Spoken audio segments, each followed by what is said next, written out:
How is everybody doing? Welcome back to another episode of the Banker Next Door. This is our flagship show, the weekly banking update. It is good to be back. I hope everybody had a great Easter weekend last week, and I'm back in the saddle here, as it were. So I wanted to start off this week with I wanted to show everybody this real quick. So this was an award that I received this week from a local chamber of commerce. This was the chairman's award that I got, and I wanted to talk about networking for a second.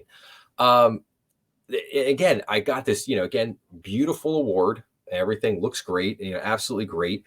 But this was an award. So I'll take a step back for a second. So this is an award that I received for serving on the executive committee for a local chamber of commerce. And I had served on that committee for 3 years, and I had done basically had performed a 6-year service as a board member to the Chamber of Commerce, and I think that's a pretty typical rotation that you would see at a lot of chambers. Every chamber does it a little bit differently, but you see some different variations there. But I did not look at this award as this was not a 3-year achievement for being on the leadership team. It wasn't a 6-year achievement for being on the board of directors.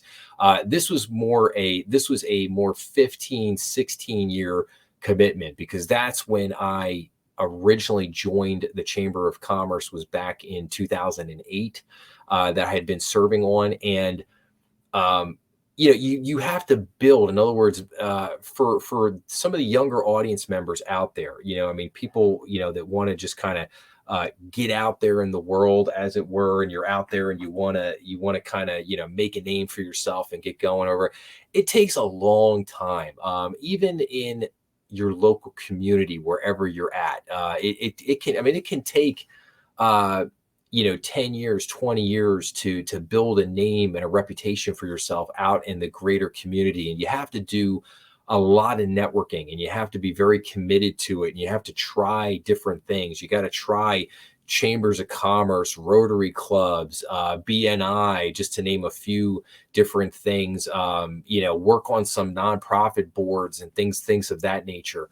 But my point being there is that, I looked at this as, this was something that I had achieved, that had taken me, 15, 16 years to get to that point where I was now being, honored with that award. I mean, it was a long time coming.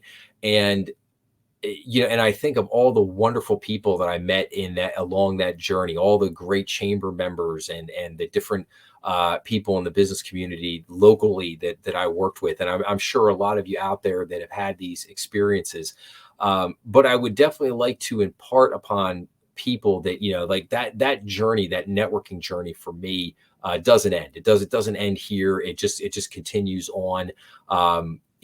Might continue on with different things. I might try different groups or try different stuff or whatever, but that networking journey, as it were, never really ends. And everybody has to network. I don't really care what business you're in, what it is you do. We all have to have a continuing commitment to networking out there. And again, and for the younger viewers, for people who are, maybe in high school or college or in their early 20s, maybe just getting into the corporate world, don't be afraid to network. That would be my message. Don't be afraid to network. Don't be afraid to get out there and get involved in a lot of different things in your community.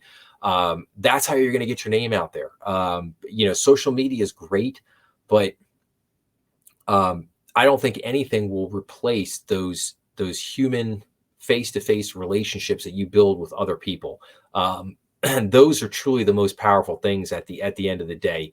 And like I said, I just so again, I was hoping this was going to be like kind of a positive message that, people would take, good thing away from that. So anyway, that's my spiel on networking here to kind of start us off.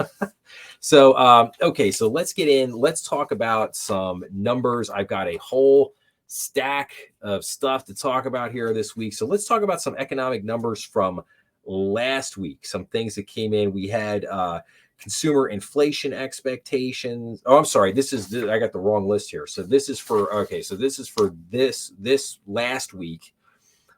We had the JOLTS, the job openings. We had the ADP non-farm employment on Wednesday. On Thursday, we had the continuing jobless claims. We had the initial jobless claims. We had the trade balance. And then on Friday, we got the big thing, the unemployment rate, the unemployment report.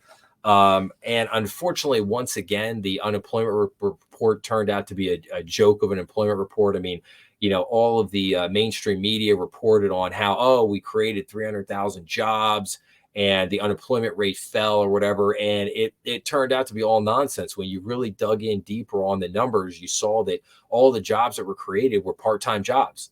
Number of full-time jobs, we lost over 6,000 full-time jobs, whereas all of these jobs that were created were all part-time positions, and they all went, for the most part, to foreign-born workers. Not good for the economy. I don't think anybody, leaving today to go work their fourth job of the week is I don't think that's how they intended for their lives to be going. So as far as I'm concerned, again, I mean, these economic numbers, they just seem like gaslighting and just seem like total fairy tale. The other thing is the government spending. The two top hires were healthcare and government. And, so you take those government jobs out of there and, you take the money from the government going into healthcare, and what do you got? You take that ridiculous spending out of the equation, and things don't look so hot at the moment. So that's that. So now what do we got coming up this week? Okay. So this week on Monday, we got consumer inflation expectations. On Wednesday, we have core consumer price index. We have consumer price and then we have regular consumer price index, the CPI. We have the 10-year Treasury note auction. We have the FOMC meeting minutes. On Thursday, we have the continuing jobless claims. We have core producer price index. We have initial jobless claims. And then on Friday, we get the Michigan consumer sentiment. So we have some inflation data coming in terms of the CPI. I believe the expectation on that is that the inflation is going to be back up. So that brings the rational question for the Federal Reserve. If the jobs report is so great as the mainstream media is reporting, we've created 300,000 plus jobs in the last month. The employment rate fell. Inflation is still rising. So why do you need to cut rates? What's the justification for cutting rates at this point? I mean, I see none. I think the reality is you have a potentially big justification for raising rates because the economy is not doing so hot. It's not doing that well. But as long as these numbers for these economic indicators, the jobs, GDP, and everything, as long as they keep getting reported as if everything is great and hunky-dory and we're just super strong, there is zero justification for the Fed to cut the rates. I mean, I don't think the Fed should cut the rates just because of inflation. Inflation is ticking back up. Inflation has not been defeated. And as I've said before, if you cut the rates, you run the risk of permanently embedding the inflation that's already happened. You run the risk of permanently embedding that inflation, that inflation is never going to leave the economy. And some people have a hard time kind of getting their head, around that. So, but like I said, we'll come back to that in just a second. So I want to get into, all right, let's see here. Let's get into some news articles. We'll start out with some news articles and then we'll go back to some other news here. So what do we got here this week? So SBA gets pushback on lender license decision with recipient targeted for sale. So the Small Business Administration needs to exercise the utmost caution when it comes to allowing new lenders to join its traditional loan program, a key lawmaker said in a letter sent to the agency this week. So the SBA selected Funding Circle and two other lenders to receive new SBLC licenses after pushing through rule changes that ended a decades-old moratorium on new lenders in its 7A loan program. The purpose of the changes, the SBA said, was to boost lending to small businesses. However, Funding Circle is actively shopping itself while its application was under review without telling the SBA that. So I had said before, I wasn't a big fan of these actions on the part of the SBA. I didn't think that the SBA should be doing this, but they went ahead and did it anyway. So we'll see how that continues to play out there. The Fed's Bowman calls for including discount window and liquidity coverage ratio. There's work to be done to improve the Federal Reserve's discount window, but the agency should move cautiously and not make sweeping changes, according to Fed Governor Michelle Bowman. So see what happens there. Inflation could linger, suspending economy in a no landing scenario. Inflation has been stickier than economists have expected. Not this guy. And a recent survey of investors found more people are seeing a greater chance the economy could remain as it is now for an extended period of time. Yes. Nearly half of respondents to the survey by Deutsche Bank Research think inflation could stay just above the Federal Reserve's 2% target, but that the central bank won't raise rates again to try to tame it, ending this inflationary cycle with what economists call no landing. Consumers' inflation expectations align with this call and could be a self-fulfilling prophecy. Stubborn inflation is pushing some forecasters to believe there's potential for the economy to have no landing and continue to run hot despite inflation's persistent price pressures. So again, like I said, until the government gets spending under control, you're not going to be able to beat this inflation back. The only thing that would beat it back is if the Fed, increased rates to 12%, and then basically crashed the entire economy. So there's that. You don't want to go down that road. So, SBF, Sam Bankman-Fried, former FTX CEO, sentenced to 25 years in prison for crypto fraud. SBF was sentenced to 25 years in prison on Thursday for his role in defrauding customers of the bankrupt crypto exchange. He also faces forfeiture of more than $11 billion, which the government could use to compensate FTX customers. And it goes on to say, but talk about the FTX collapse or whatever.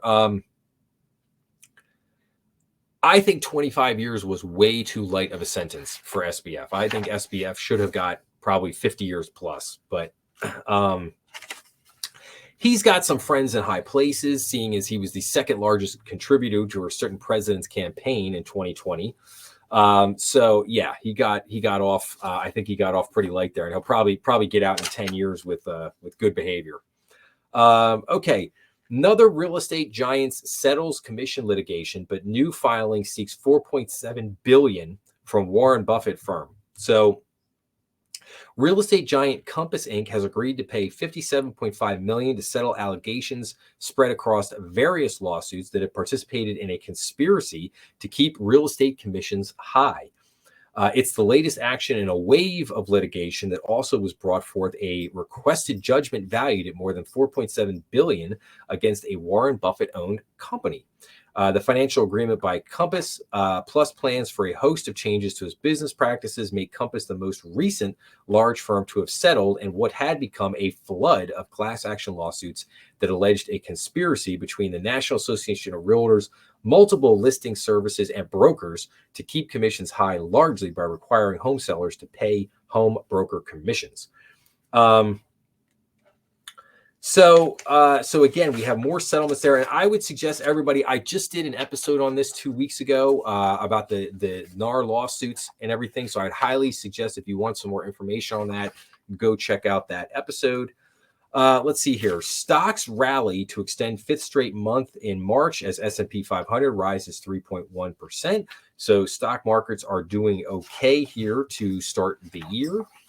New York Community's Federal Home Loan Bank advances rose while the industry total dropped in the fourth quarter of 2023. So New York Community Bank grew its Federal Home Loan Bank borrowings in the fourth quarter of 2023 as the industry's overall exposure shrank. The U.S. banking industry's Federal Home Loan Bank advances fell 3% quarter over quarter. As such, Federal Home Loan advances also shrank as a percentage of total liabilities, down from 2.3% in the 2023 third quarter. So basically, New York Community Bank, they advanced, let's see here. It says they grew their advances at the most of 55% to a total of $20 billion there in the fourth quarter, knowing that they had a lot of problems on the horizon. So not necessarily shocking news there. So U.S. Bank's efficiency ratio worsens for the third straight quarter as expenses spike. The U.S. banking industry's aggregate efficiency ratio worsened for the third consecutive quarter at an accelerated pace as non-interest income fell again and non-interest expense shot up. U.S. banks posted an aggregate efficiency ratio of 65.8% in the 2023 fourth quarter, up 10.2 percentage points from the previous quarter and 10.9 percentage points from the year ago quarter. The metric falls as banks become more efficient, calculated by dividing non-interest expenses by net interest income and non-interest revenue. So, for anybody who doesn't know, the efficiency ratio is one of the key banking ratios that we have in the industry, and it's something that everybody looks at and everybody follows. You can think of it like this: what does it cost you to make $1? So it basically, if your efficiency ratio is 65%, that means it costs you 65 cents to generate every dollar in revenue it costs 65 cents to generate every dollar in revenue that you generate. So think about it you could think about it in kind of those terms. And obviously the lower efficiency ratio you have, the better it means. It means you have better margins. You're more efficient supposedly at creating money. But I think a lot of it also depends on your strategy, what you're doing, your business lines and stuff like that. Just because you have a relatively higher expense ratio doesn't mean you're going to be like an unprofitable bank or an unsuccessful bank. Like I said, it just depends. I think some of it depends on your situation, but always a good thing to look at. U.S. banks show signs of multifamily weakness. Warning signs of distress in the multifamily lending market flashed more brightly in the third quarter of 2023 amid concerns that a wave of new construction had hurt some landlords' ability to raise rents. Yes, I would agree with that. I think you have seen a huge amount of apartment units hitting the market in the last year or so, and you got even way more coming on the rest of this year.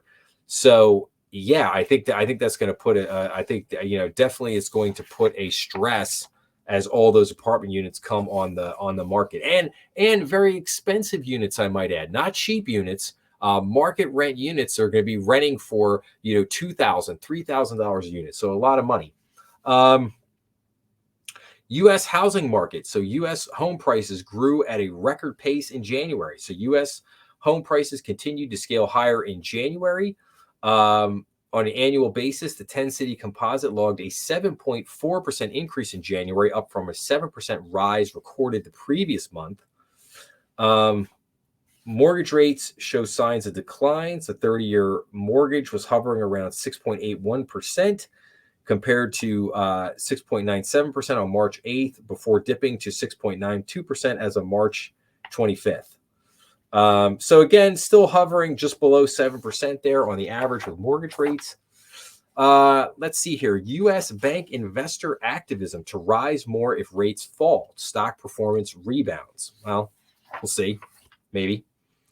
U.S. bank goodwill impairment reaches 13-year high in 2023. U.S. bank goodwill impairment charges surged to their highest point in over a decade in 2023.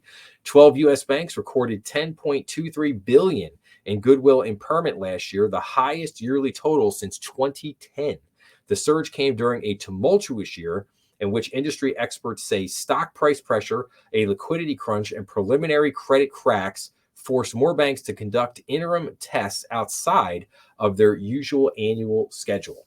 So something to keep an eye on there. New York Community Bank and Blue Ridge Bank shares have the U.S. banks with the lowest valuations. These two banks held the dubious distinction of being the lowest valued U.S. banks at the end of March. Not really any shocker there. Loan and deposit betas diverge as banks look for bottoms in margins. So delayed rate cuts have pushed out hopes for lower deposit costs, and data from the fourth quarter of 2023 showed the potential for asset yield and liability cost shifts to disappoint. So analysts still anticipate a continued tailwind as asset yields climbs. Banks started to take steps to change deposit strategies in anticipation of lower rates, and slower and fewer rate cuts could be positive for much of the industry overall. So we'll continue to see how that plays out. Bank regulators step in to help community banks prevent fraud. The OCC is growingly concerned about the impact of rising fraud on the banking industry and community banks' ability to combat it. As fraud is on the rise, large banks are better positioned with resources to combat it, while community banks lack the resources. Acting controller of the currency, Michael Hughes, said in a speech April 4th, unlike community banks, large banks can use their internal data to develop anti-fraud models, invest in information technology systems, and artificial intelligence talent, he said. To help bridge this gap, the OCC has engaged with core processors, which it believes is key to helping combat fraud. Yes, we are the government, and we are here to help people. Yes, that there is a grain of truth there, but most of that is nonsense. So anyway, all right, let's continue on here. Let's see. I still have other good stuff here. Let's see. Okay. Oh, this is big stuff here, right here. Global bank messaging network SWIFT announced the results of the second phase of industry-wide sandbox testing on its central bank digital currency interlinking solution, where collaborative experiments found new use cases for SWIFT solution across the digital trade, securities, and foreign exchange.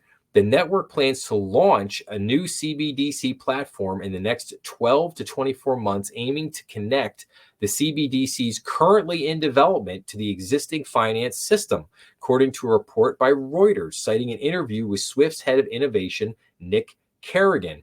So, if you don't think that they're planning a central bank digital currency, there it is, right there in black and white. I could give you guys a dozen reports from BIS, the Bank of International Settlements. They are full-blown working on central bank digital currencies. They're working with SWIFT to make the system to see how they can get all this to work. You have something like 112 central banks around the world all working on digital currencies. Despite what Jeremy Powell says, the Federal Reserve is working on a central bank digital currency. They're actually working on two versions. They're actually working on a wholesale version for banks and for kind of the backside of the financial system, and they're working on a retail version for all of us. So there is no doubt the plan is to roll out a central bank digital currency at some point here in the future, and this is going to be a major fight, because the banks are all going to want this, and I for one do not want it. I believe that a lot of people out there will not want this, and there's a lot of reasons for that. And like I said, I'm working on an episode here on central bank digital currency that I will roll out and I will show everybody in the near future, and hopefully everybody will hopefully people will learn a lot from that episode, and we'll get some good stuff there. Let's see what else we got. We just got kind of economic activity.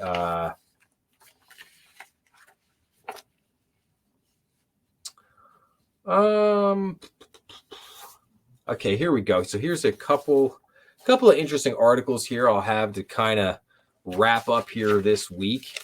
Okay, so this is banks stall for time on office loans. So banks' commercial real estate loans are now growing at an accelerating rate. In the first quarter of 2024, they grew sequentially 1.2% on a seasonally adjusted basis, according to Federal Reserve data. This ended a slowdown in growth last year, which had fallen to 0.3% in the fourth quarter. MSCI Real Assets noted in a recent report that $215 billion in mortgages slated for maturity in 2023 were, to their knowledge, not refinanced, nor was there a sale of the underlying property. We believe that these loans have been granted some short-term extensions to their maturity date.